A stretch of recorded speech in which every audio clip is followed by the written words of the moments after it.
What up, y'all? I'm JT, the Alaskan Sniper, Chef Tickles. I'm here with my guy Chris Easy, Deuces minus one. What up? What up? We're joined with Big Daddy Faraz Sammy What it do? and DB the Assassin, Sharp Knuckles. How's it going? And let's get into it. This is Hoop Session. All right, what up, y'all? We got lots to talk about today. We're going to be breaking down the Eastern Conference by division, kind of going through each team. There was a big trade that happened that went down that was pretty quiet. We didn't hear a lot of rumors. John Wall going to the Rockets and Russ coming back to Washington. But first things first, Faraz has a little introduction. We got a new member to the team here, a new person joining in for the sesh. For sure. I'd like everyone to welcome my best friend, DB, a.k.a. the Assassin, a.k.a. Sharp Knucks. The audience should know we all played high school basketball together, so if you guys can all give him a warm welcome, man. DB, say hello. What's up, everybody, man? It's a pleasure. I had some major FOMO when you guys were doing this, so I had to join in. Can't wait for this. That's dope, man. Who are we all know, obviously, but like who's like your top 5 players in the league right now, or kind of like teams you're looking forward to watching this year? Man, Russell Westbrook's my favorite player for sure. I just love his tenacity, So we're gonna talk about that in a little bit, anyways. But yeah. His counterpart, John Wall, is actually one of my favorite players as well. So that was a weird trade for me. Kevin Durant. As much as I love to hate, you got to put a lot of respect on LeBron James' name. So there's a lot of players in the league, man. It's a star-driven league right now. There's a lot of players to love and watch. Yeah, straight up, man. So, yeah, like you said, we're going to get into it. John Wall going to the Rockets and Russ going to Washington. Chris, what do you think in terms of like from the Rockets side? Russ going out now, another player, superstar, kind of leaving the system, and might set them up for a Harden trade, or what do you think? I don't know. I think Harden wants to be out still because Wall gets to the Rockets, but a Wall, Harden, Boogie combination will be deadly. I just don't think it'll work.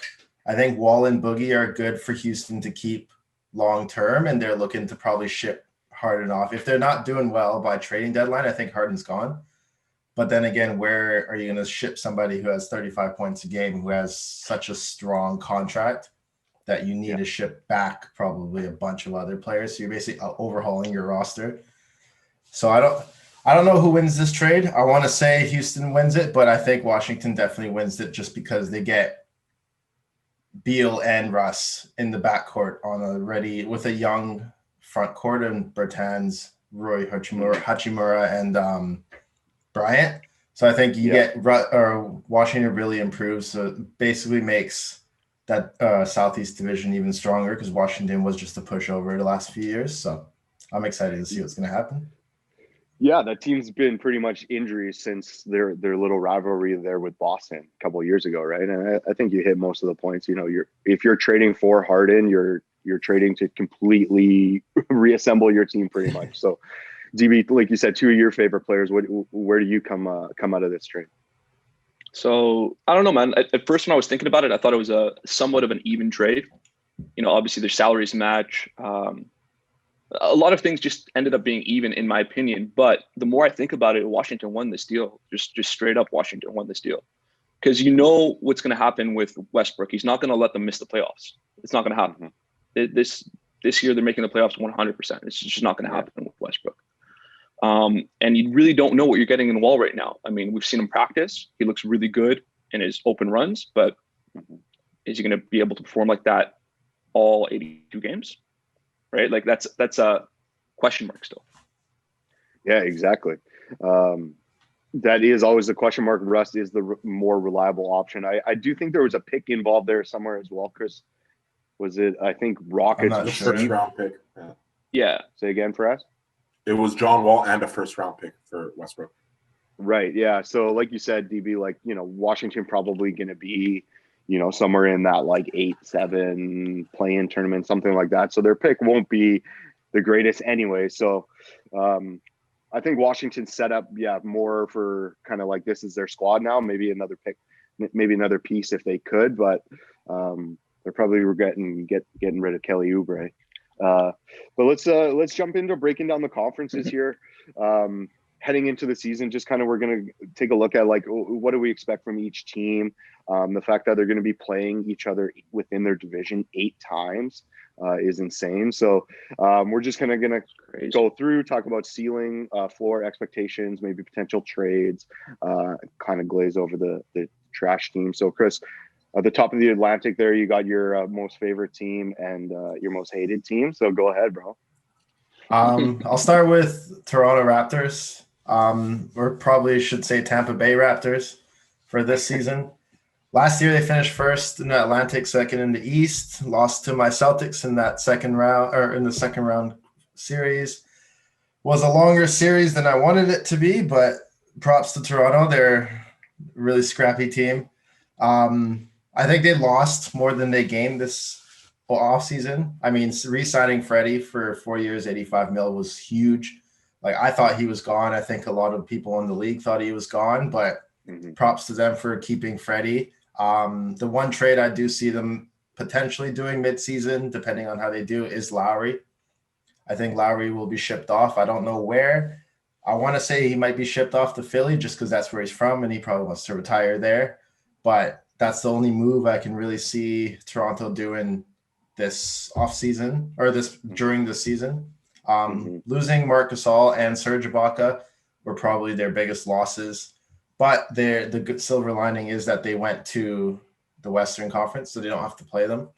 And the Eastern Conference is still not the strongest with big men. So, I mean, you got Philly with Embiid, but you have a young guy in Chris Boucher who really needs to step up this season. He just signed a 2-year, I think, $13 million contract. So they're probably banking on him to fill that role a bit more than he did last year. OG is probably bound for like a huge leap after that playoff run last year. I think he'll be in the running for most improved player. But the big question mark is Pascal Siakam. Who knows what he's going to change in his game, if he's still going to do a million spin moves going down the court or not. He still has to play for his contract's worth, right? I don't think he played. Yeah. He signed that massive extension. I don't think he deserved it last year. He needs to show out, and that's the big question mark for the Raptors is they go how Siakam goes this year, I think. Yeah, well said, man. Just as you said, that Lowry possible trade, Miami popped into my head that he might fit into that kind of system there. But how about your Celtics? How do you think they did? It's tough to say because we gained 2 guys who have a lot of experience. One, an NBA champion, Tristan Thompson. Basically, you bring in much needed, like big time post player who averages a double-double for the most part of his career. He did play with LeBron, so he does have that championship pedigree and the fact that he knows what it takes to win, what it takes to go to the finals. So I think that's a huge pickup considering we lost Hayward. Hayward, obviously, we all know what's going down with Hayward the last 3 years. It's been very, very tough having him as a Celtic, but all the respect to him for getting his money going somewhere else. But Tristan Thompson and Jeff Teague were probably balance that out a little bit in terms of just shifting the dimension of the team into more of like a big man in and out, and you can throw it to Tristan Thompson and play off of him, which I think really helps. The Jeff Teague pickup before we found out Kevin was going to be hurt till mid-January. Now that's even more of a good pickup just because you get that backup to Kemba. You get somebody with experience. You don't always have to have Marcus Smart running the point guard position. You can have him play off ball. So, I mean, I think this team really has a chance to push to the finals. It's starting to get to that point with Brad Stevens on the Celtics too, where it's like, shit, you have to start doing something except getting to the Eastern Finals. Like, there needs to be a finals appearance, but I think this year could possibly be the one to push it into with finals contention. So fingers crossed that happens. One more loss that we did lose is Brad Wanamaker to the Warriors. Great guy on your team, sort of like this is a bit disrespectful, but sort of like a Jared Dudley, but with a lot more skills, and he can hold his own against the top tier opponents. Like, you could put him in as a sub for Kemba, and he could hold his own and keep the team afloat. So that's a pretty big loss, but I think we're pretty balanced out with losses and gains in this offseason. Yeah, you lost Cantor as well. going back to Portland. So I don't know how big it did Tice resign, or is he still there? Tice is still there. Yeah, he's projected Yeah. for our starting center, but I think Tristan will take that pretty soon. Yeah, and then there's Robert Williams as well, right? He looks promising. He's played a little bit in the playoffs. So hopefully glazing over quite quickly for New York. What do you think about New York this year? Oh man, I think it's my dark horse to win the title this year. No, but for real, with a team whose biggest offseason acquisitions were Alfred Payton and Austin Rivers, I don't think that. Unfortunately, no disrespect to those two guys, still NBA players, much better basketball players than I will ever dream of being.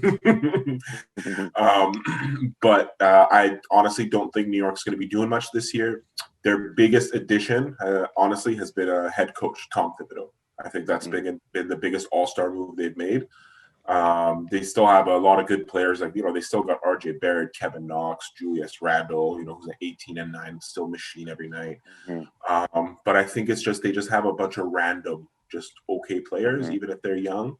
They're gonna have to package something and get some solid pieces for Tom Thibodeau to work with if they're gonna do anything. But that's gonna be at least 2-3 years down the line. I think their ceiling, honestly, is like being a 12 seed, which is I'm pretty sure what they were last year. Yeah. Their floor, I mean, the worst they could be is the 15th seed, which I can still see happening. Yeah. I hope not for Tom Thibodeau, but unfortunately, it is the Knicks. So yeah, fair enough, man. I think, like you said, huge pickup for them to get Tom Thibodeau. I think he's more of like, he's not really expected to do anything in terms of winning games, but more so just like a culture. Hopefully, attracting players to that market will be a piece as well, and like developing Kevin Knox, something like that. But all those other guys are on short-term deals, right? Like 2-year deals, or they kind of pivoted off of losing out on KD and Kyrie last year or 2 years ago, and they kind of just re-signed everybody for like 2 years. Like you said, everybody's super random, and hopefully they can become assets at trade deadline. So exactly. DB, with one of like the most excited teams to watch, Brooklyn and Philadelphia. What are you thinking about those two, Brooklyn and Philly? So I'll go through Brooklyn first. That's a pretty easy one. I think they're my favorite to come out of the East. Anytime any team that has KD is always going to be my favorite to come out of the East. You could put KD on almost any of the other teams, top 10. They're my favorite to come out of the East. But the question is, how is he going to play? How is he going to be able to last for the whole, again, 82-game season, right? Coming off that major injury. And the other question for me is, how is Kyrie going to act? How is he going to be able to take a back seat to KD? Because KD is the best scorer, in my opinion, of all time. And definitely the smoothest scorer in the NBA today. He needs to be the man. And the other question is, are they going to get Harden? Are they really going to go after Harden? Are they going to get rid of all their young guys to try to get Harden? Yeah. So, man, that team their ceiling is winning a championship right off the bat. And their floor is being like a 4th seed in the East. I think they could fall as low as the 4th seed in the East, and get eliminated in the second round of the playoffs. So I think that's pretty much like the lowest of lows for them. So. Wow, really? Hey, that's even still like most teams would love to have that. Hopefully KD is healthy, right? That's all I'm going to say about that. And then Kyrie as well. He's been dealing with some shit, but yeah, as of right now, they still have a lot of nice pieces. Dinwiddie, LeVert, Joe Harris, Jared Allen. They still have a lot of nice pieces right now. They have a good team. They have a really good team, and when I say that's their floor and that's their ceiling, I'm talking about healthy team, right? Obviously, Kevin Durant goes out, that's completely different, right? They can not make the playoffs. I have no idea, but that's completely being healthy, right? That's being optimistic, definitely. Making a lot of trades this offseason, picking up Danny Green, and shipping out Al Horford. So what do you think about Philly? Well, Philly, what can we say about Philly? We know they're a stacked team. They got some good young players. They got some good seasoned vets. But they always seem to underachieve a little bit. So that's the question mark there. But I think their biggest signings or acquisitions this offseason were actually getting Doc Rivers and getting Morey, Daryl Morey. That's those two right there are massive for just the fabric and the culture of that organization, right? I think that's the biggest moves that they've made. I think that's the biggest key if they want to sign another big name like Harden. So I think that's basically their biggest moves of the offseason. In terms of their floor and their ceiling for this year, just like always, they could underachieve and get eliminated in the first round of the playoffs. That could always happen with these guys. And for their ceiling, honestly, I think they could make the Eastern Conference Finals any year. They always have that capability of doing so. But if I was going to bet, I think they're going to fall short again. Yeah, I could see that. Like they got a little bit more shooting, in picking up Seth Curry and Danny Green, and getting rid of Al Horford. But like you said, Doc Rivers, Daryl Morey, that kind of does foreshadow a little bit for Doc to try to grab Harden over there. But we'll see. I think they'll probably end up falling short to like a Brooklyn or Boston, even something that's a true test to them as well. Moving over to the Central Division, another dark horse for the championship is the Cleveland Cavaliers. Colin Sexton over there. Chris, like you said, they lost Tristan Thompson. They picked up JaVale McGee on like a short-term deal. They still have Andre Drummond, Kevin Love there. I'm hoping Kevin Love gets moved, honestly. Get him somewhere that he can actually contribute to a team that is trying to win. There's always been the Portland rumors. I think we'd all be okay with that. But there's not a whole lot going on in Cleveland. They got like a lot of wings now that they've been drafting. Kevin Porter Jr. And their new draft pick this year, I can't remember, but he's the same kind of player, 6'7", long as hell. We got Colin Sexton there, and Darius Garland, another guard that's kind of the same player. So, they'll probably be in that 15 to 12 range. I think their high ceiling would be playing out of their mind and trying to sneak into that play-in tournament, but I don't see that as being possible. Detroit as well, been making some really weird moves over there, making a lot of signings and a lot of short-term deals. Dwayne Casey is still a really good coach. Blake Griffin's still a valuable asset. I would like to see him get traded as well. Somewhere that he can actually contribute and not necessarily be the number one option.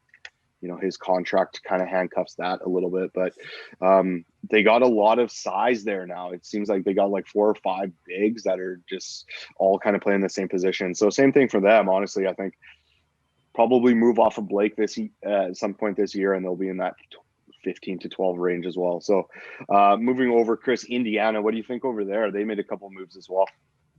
I think Indiana basically got overshadowed this offseason by like the whole Victor Oladipo wanting to move, not wanting to move. I think it just came out a week ago or so that he denies all claims that he wanted to move. It's quite weird with Indiana as after Paul George has left that they've always been that 4 or 5 seed that maybe gonna push in the first round to win, but then never does. I think that's going to be the same for going into next year. It seems like they're running it back with a new coach, the Raptors' old assistant coach. So maybe that'll get them past the first round, but I highly doubt it. I think, as you said, their ceiling probably is around the 4 or 5 seed like they have had probably the last few years. I can see them being a 6th seed and getting swept in the first round. So it's one of those teams where nobody really cares about Indiana, and you play in the same division as Milwaukee. So it's like Milwaukee's obviously winning that division. You're not competing, especially now with playing each team 7 or 8 times. So it's like Indiana's sort of one of those teams like, cool, they're on TV, you watch them, whatever. It doesn't matter if you lose or win against them. They're not going to do any damage in this regular season, I think. Yeah, and they're always that kind of team that just is a nice first round matchup. They'll kind of give some pushback, but end up losing in the first round anyways.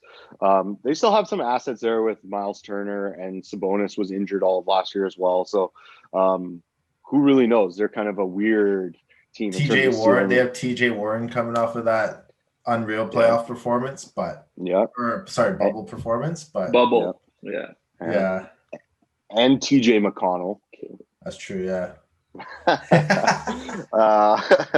Like you mentioned, Milwaukee, right? They're probably the favorite for that division, and some people's probably favorite to come out of the East. I think between them and how Brooklyn performs. We already talked about the trades, earlier. Them getting Drew Holiday, getting off of Bledsoe and George Hill. The other trade that kind of fell through. So they made some other kind of periphery little things. They signed DJ Augustine, which I think is really nice. With all those moves in the first round picks, going over to Denver, they acquired Torrey Craig, which is, I think, a pretty nice, bench unit guy. He's long. He can kind of guard whoever. And they grabbed Bryn Forbes from San Antonio as well. So he's kind of, again, another bench piece, maybe your 8th or 9th guy. They still have Connaughton, DiVincenzo, obviously Brooke Lopez, Ilya Silva re-signed. But it's pretty much those big three, right? Giannis, Middleton, and Drew Holiday. That's kind of your team that you're building around. That's going to do all your heavy lifting. Brooke Lopez hopefully grab some boards, block some shots. But the one thing I really don't understand with Milwaukee, correct me here, guys, is Bobby Portis. What the hell? Why the fuck did they sign this guy, man? They lost Robin Lopez and they signed Bobby Portis. I think he's just a weird guy to incorporate into that locker room.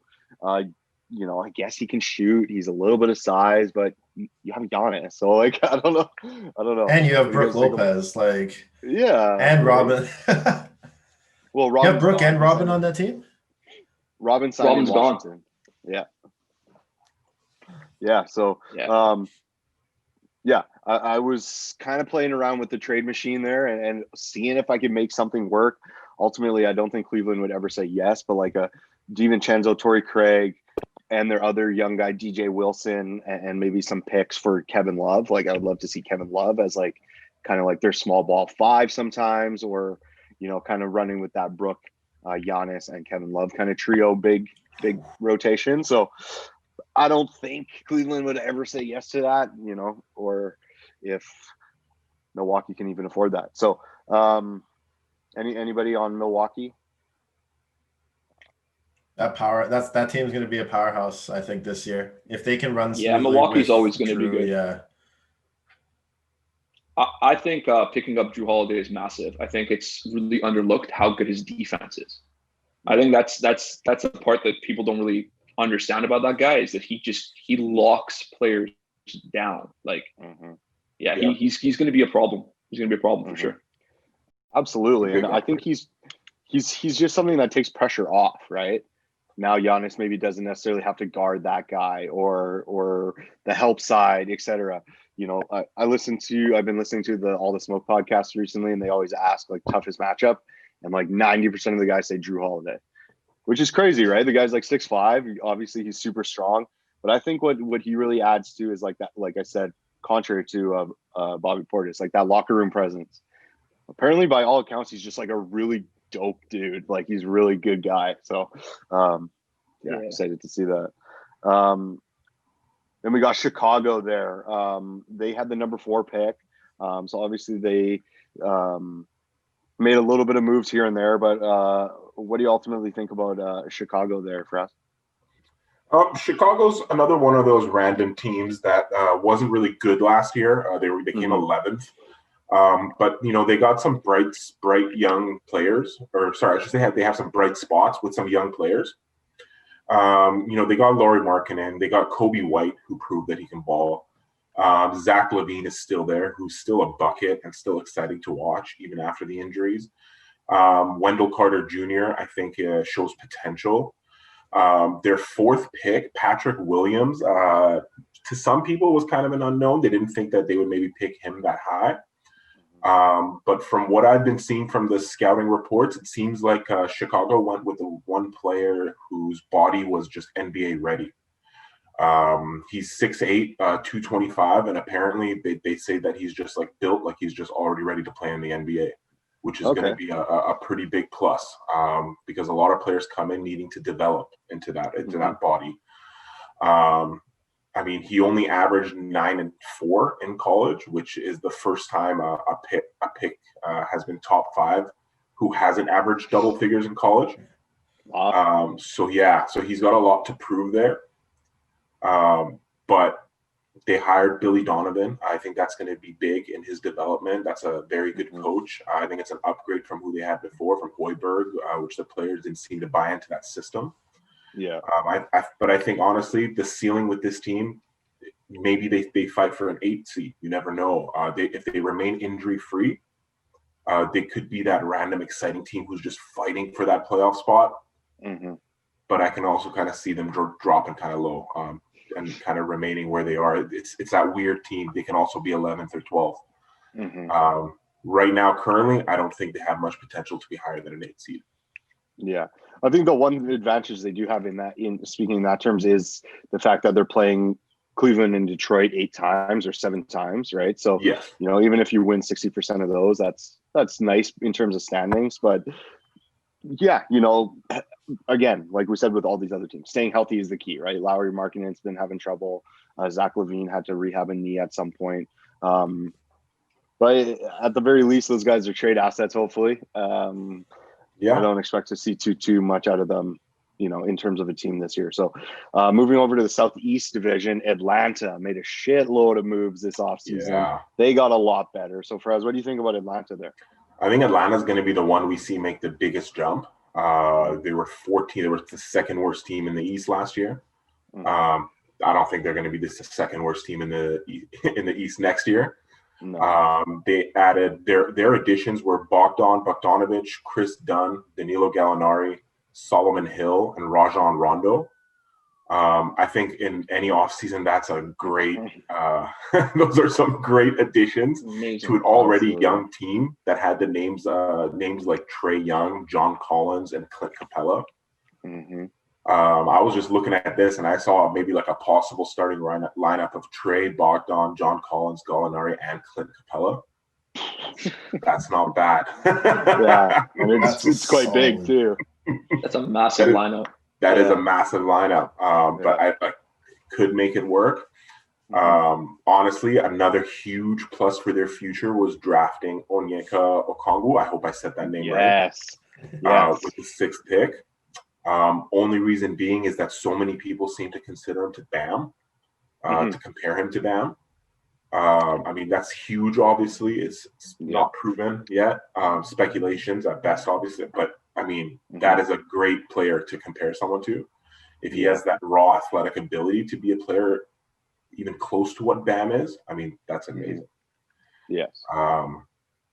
We'll see. I think their ceiling, honestly, they can surprise everyone if they mesh well right away. They could be a top 4, top 5 seed. You never know.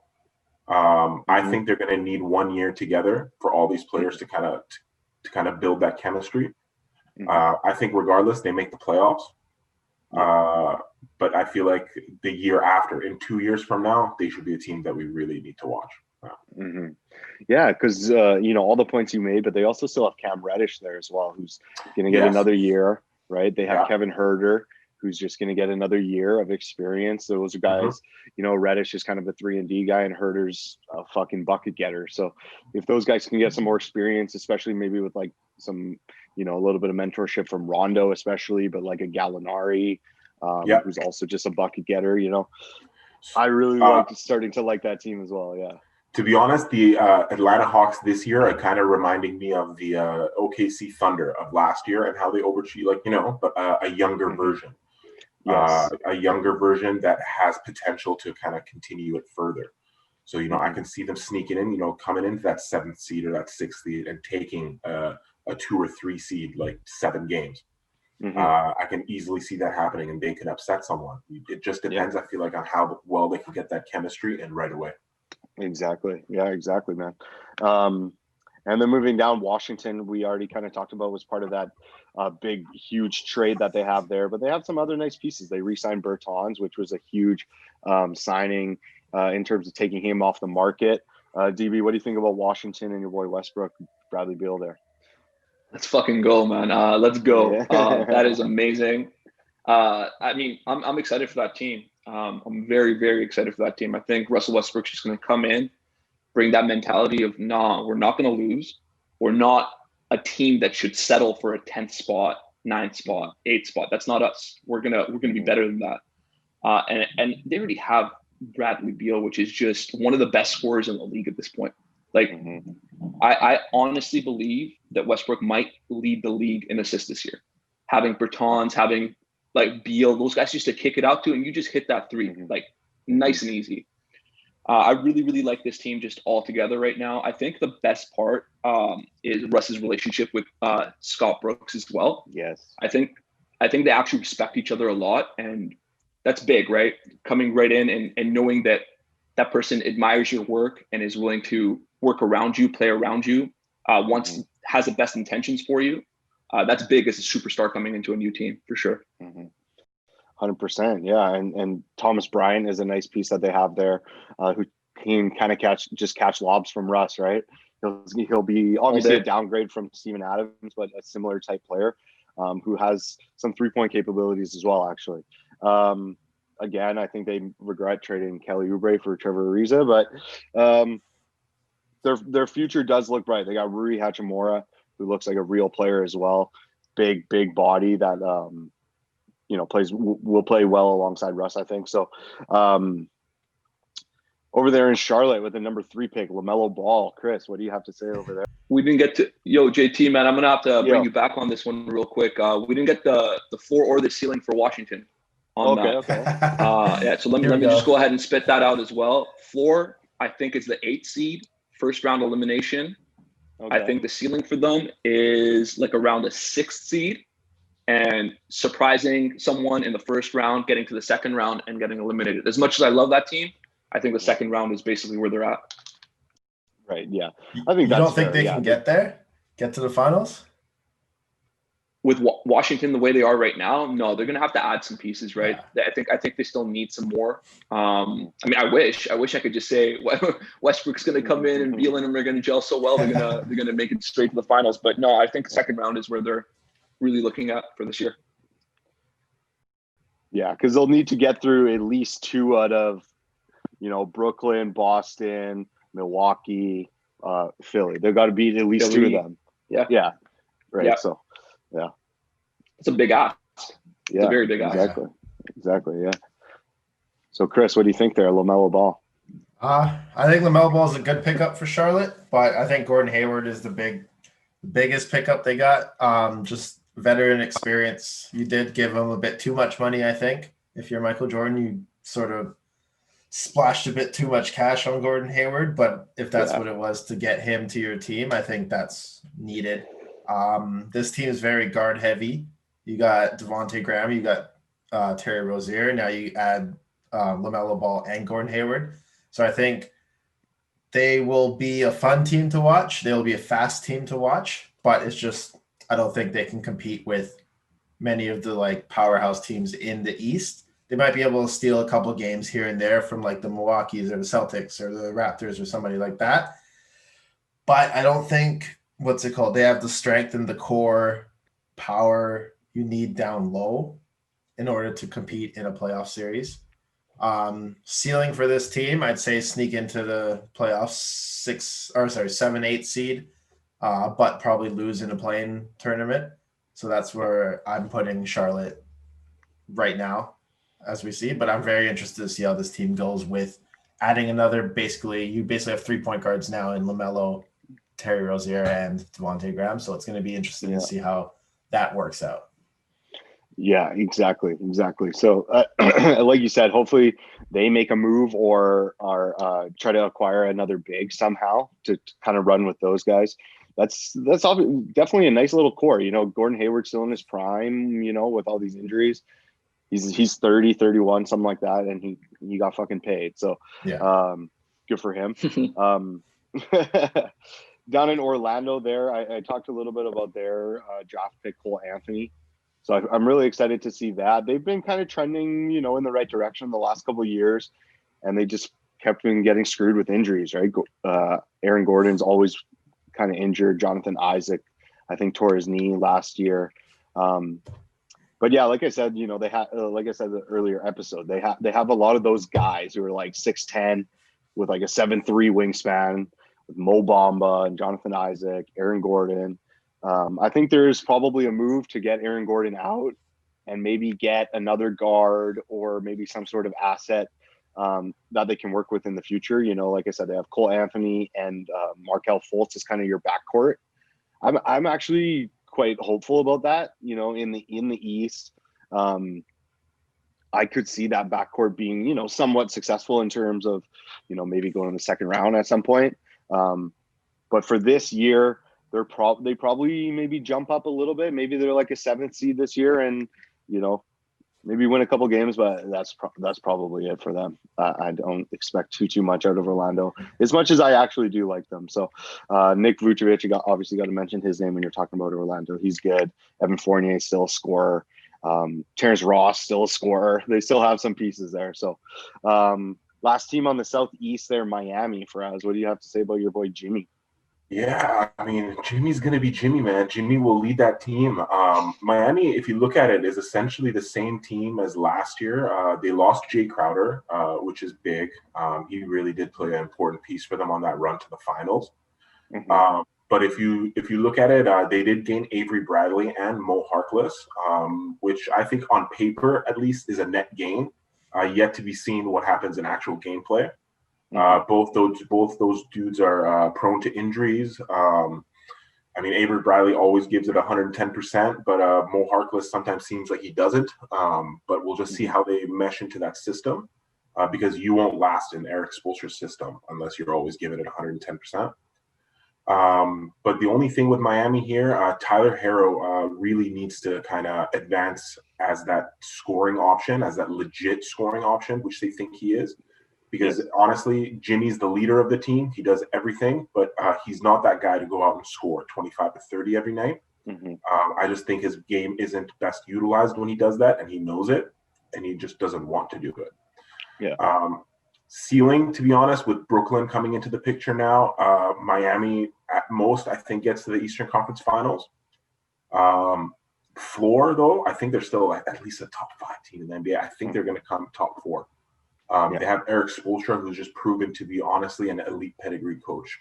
As much as I used to hate on him before, he gets a lot out of his players. Thanks for stopping by to Sesh with us. If you like what we're doing, like, share, subscribe, tell a friend, tell your neighbor, tell your dog. Peace.